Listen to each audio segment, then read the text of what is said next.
નિખિલ મહેતા, મામલતદાર ઉપલેટા। આજ રોજ સાંજના 6 વાગ્યા આસપાસ તાલુકા કંટ્રોલ રૂમમાં એક ફોન આવેલ કે ઉપલેટા શહેરમાં મચ્છી માર્કેટ નજીક ફળિયા વિસ્તારમાં એક મકાન ધરાશાયી થયું છે। તેથી અમો ફિલ્ડમાં હતા। સ્ટાફે અમને જાણ કરતા હું તાત્કાલિક ઘટના સ્થળે આવવા રવાના થયા। દરમિયાનમાં પોલીસ, પીજીવીસીએલ, આરોગ્ય અને નગરપાલિકાના સ્ટાફને પણ કંટ્રોલ રૂમ ખાતેથી જાણ કરવામાં આવતા તમામ સત્તાતંત્રો તાત્કાલિક ઘટના સ્થળે પહોંચી ગયા છે।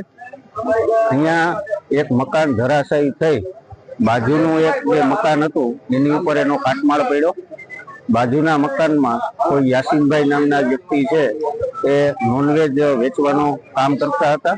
ત્યાં નોનવેજ ખરીદવા માટે બે બહેનો આવેલા હતા, જેમાં એક બેનને ઈજાગ્રસ્ત અવસ્થામાં સ્થાનિક તંત્ર અને સ્વયંસેવકોએ તાત્કાલિક કાઢી અને હોસ્પિટલ ખાતે રવાના કરેલ। બીજા એક બેન હતા એમને કાટમાળ હટાવી અને બહાર કાઢી અને સારવાર માટે મોકલેલ। જેમાંથી એક બેનનું અવસાન થઈ ગયેલ છે અને એક બેનને વધુ સારવાર માટે જુનાગઢ ખાતે રિફર કરવામાં આવેલ છે।